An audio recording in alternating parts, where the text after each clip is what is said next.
পাড় ভাঙছে, মালদার রতুয়ার বিস্তীর্ণ অংশ চলে যাচ্ছে নদীর জলে।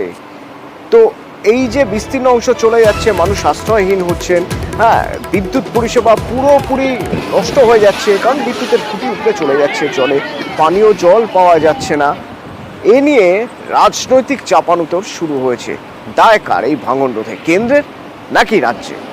আমার সঙ্গে সেবক রয়েছেন প্রতিনিধি। প্রথমে সেবকের সঙ্গে একবার কথা বলে পরিস্থিতি বোঝার চেষ্টা করি। সেবক, কতটা এলাকা জুড়ে এই সমস্যা হচ্ছে?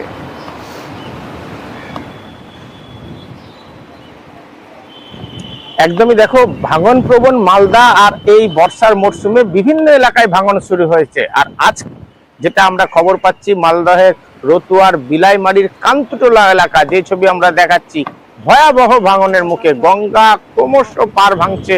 ইতিমধ্যেই কয়েকশো বিঘে জমি গঙ্গা গর্ভে তলিয়ে গিয়েছে। এলাকার মন্দির, এলাকার অন্তত 15টি বাড়ি, বিদ্যুতের খুঁটি সবই কিন্তু নদী গর্ভের। গঙ্গা ক্রমশ লোকালয়ের দিকে এগিয়ে আসছে। পরিস্থিতি এতটাই শোচনীয় যে নদী পাড়ের বাসিন্দারা শেষ সম্বল রক্ষা করার জন্য যেটুকু পারছেন পুরনো বাড়িঘর ভেঙে ইট সংগ্রহ করে এলাকা থেকে পালাচ্ছেন, যদি কোথাও তারা কোনো আশ্রয়ের ব্যবস্থা, কোথাও থাকার জায়গা হয়। এবং এখনো কিন্তু প্রচুর মানুষ খোলা আকাশের নিচে। আর সাধারণ মানুষের ক্ষোভ কিন্তু রাজনৈতিক নেতৃত্ব, জনপ্রতিনিধি থেকে সরকারের বিরুদ্ধে। কারণ যে গেথে বাড়ি বানিয়েছিলেন, সেই ইট খুলে নিয়ে যেতে হচ্ছে। যদি অন্যত্র অন্য কোথাও সুযোগ পাওয়া যায়, সেই ইট দিয়েই বানাবেন বসত বাটি। কি বলছেন তারা? 10 কিলোমিটার দূরে ছিল নদী, কাটতে কাটতে আমাদের জমিন জায়গা সবই চলে গেল গঙ্গার বক্ষে। এবং বাড়িটা যে ছিল, বাড়িটাও গত সাল থেকে আমাদের বাড়িটাও গঙ্গা বক্ষে চলে গেল।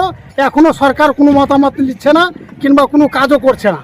তো এখানে কি ভাঙন প্রতিরোধের কাজ হয়েছিল?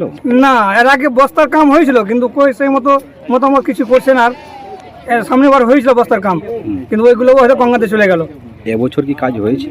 না স্যার, এই বছর কিছু হয়নি স্যার। ক্ষণিকের জন্য এমন হয় যে পুড়েছে, বাড়ি ঘর নিয়ে বসে যাচ্ছে একেবারে, এত পরিমাণ এইভাবে কাটছে। কেন্দ্রের বিজেপি সরকার কোনো ব্যবস্থা নিচ্ছে না, কোনো রকম সাহায্য করছে না, দাবি করছেন সেচ প্রতিমন্ত্রী। আর রাজ্য দায় এড়াচ্ছে বলে অভিযোগ করছে বিজেপি।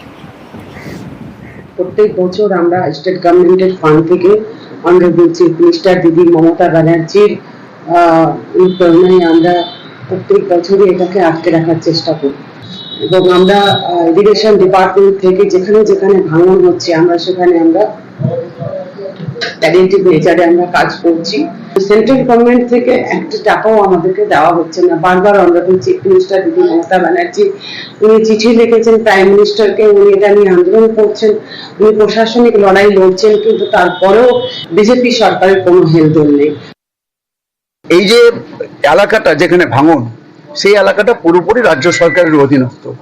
রাজ্য সরকার একটাও চিঠি দেয়নি কেন্দ্র সরকারকে এখনো পর্যন্ত। আমি তো দায়িত্ব নিয়ে বলছি। তাহলে এই সমস্ত এলাকার যে ভাঙন রোধ করবার জন্য রাজ্য সরকারের কি পদক্ষেপ করেছেন তারা?